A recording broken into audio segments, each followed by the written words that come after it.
శివాయ. ఓం నమో నారాయణాయ. నరదృష్టి నివారణ కాల భైరవాయ నమో నమః. హరి ఓం. మా ఛానల్కి స్వాగతం. చూస్తున్న వీక్షకులకు, ప్రేక్షకులకు, ప్రియ కాల భైరవ భగవద్బంధులకి స్వాగతం పలుకుతూ మమ్మల్ని ఎంతగానో ఆదరిస్తూ ఉండబడినటువంటి ప్రియ సోదర సోదరీమణులకు, జ్యోతిష్య అభిమానులకు, సనాతన ధర్మ సంరక్షణ అందరికీ కూడా వైశాఖ మాస పూర్ణిమ శుభాకాంక్షలు.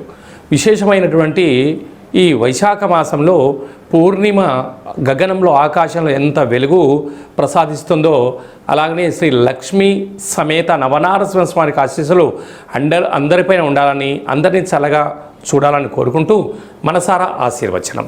ద్వాదశ రాశుల్లో గ్రహ గమనాలు వీక్షింపచేద్దాం.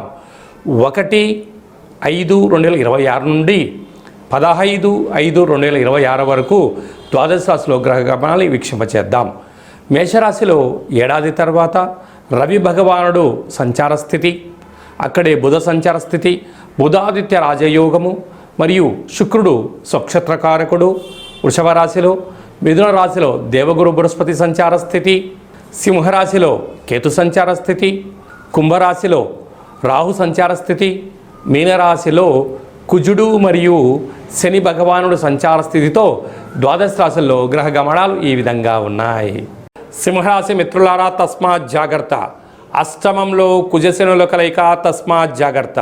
సింహరాశిలో ఏ నక్షత్రాలు వస్తాయనగా మఖా నక్షత్రంలోని 4 పాదాలు, పుబ్బా నక్షత్రంలో 4 పాదాలు, ఉత్తరా నక్షత్రంలో 1 పాదం కలిపితే సింహరాశి. రాశాధిపతి రవి భగవానుడు.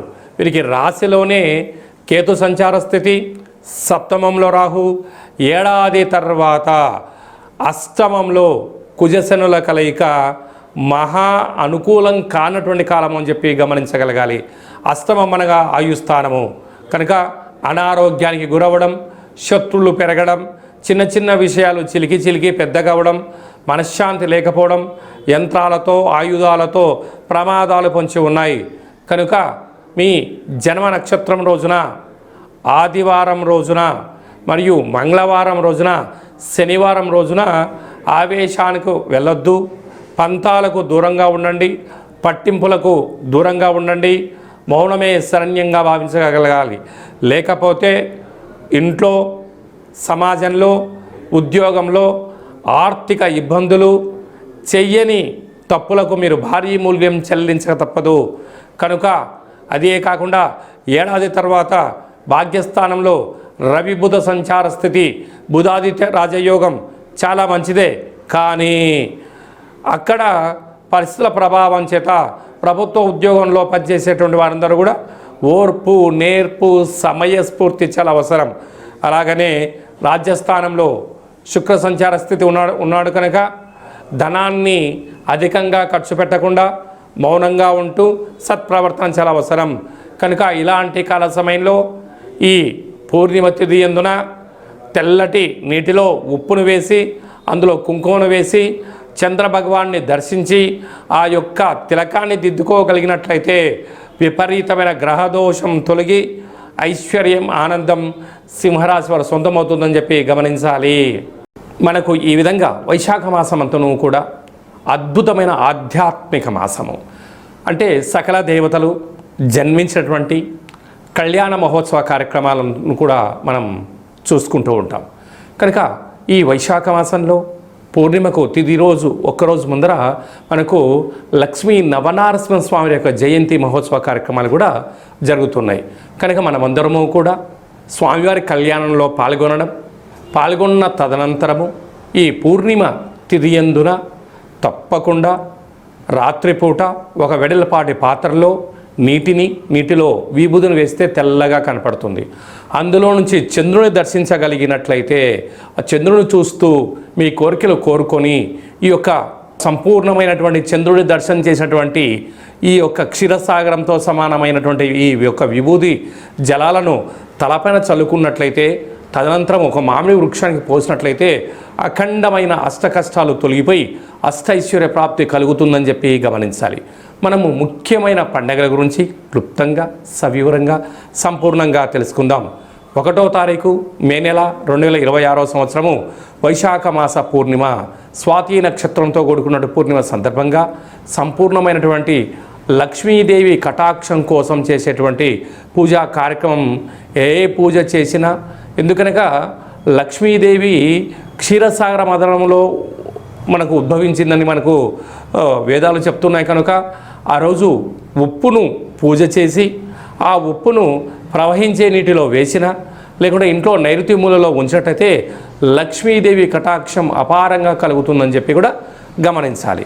10వ తారీఖున వైశాఖ మాస బహుళాష్టమి కాళాష్టమి కనుక కాళాష్టమి సందర్భంగా గృహంలో కాళభైరవ స్వామి స్మరణ, ధ్యానము, దీపం వలన సకల అష్ట కష్టాలు కూడా తొలగిపోతాయి.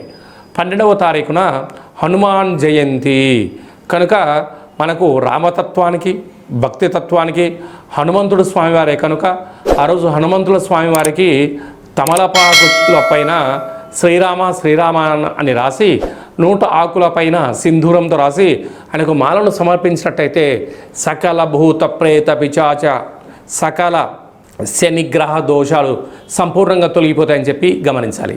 అలాగనే మీ వ్యక్తిగత జాతకం తెలుసుకోవాలనుకుంటున్నారా? మీ యొక్క పేరు, పుట్టినటువంటి తేదీ, నెల, సంవత్సరం, పుట్టిన సమయం రాసి వాట్సాప్ ద్వారా పంపించగలరు.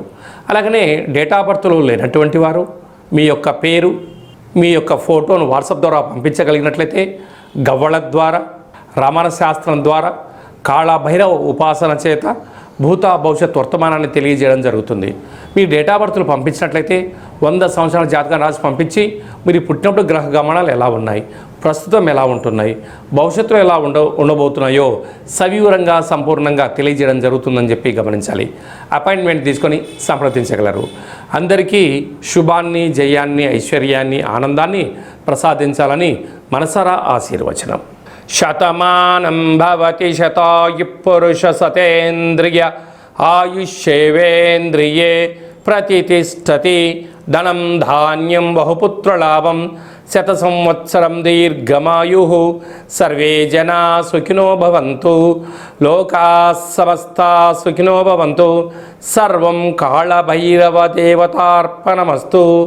హరి ఓం. ఈ వీడియో మీకు నచ్చినట్టయితే మా ఛానల్ని సబ్స్క్రైబ్ చేసుకోండి, లైక్ చేయండి. ఈ ఆధ్యాత్మిక భక్తి సమాచారాన్ని భగవద్బంధులకు, మిత్రులకు చేరవేసి హిందూ ధర్మాన్ని కాపాడండి.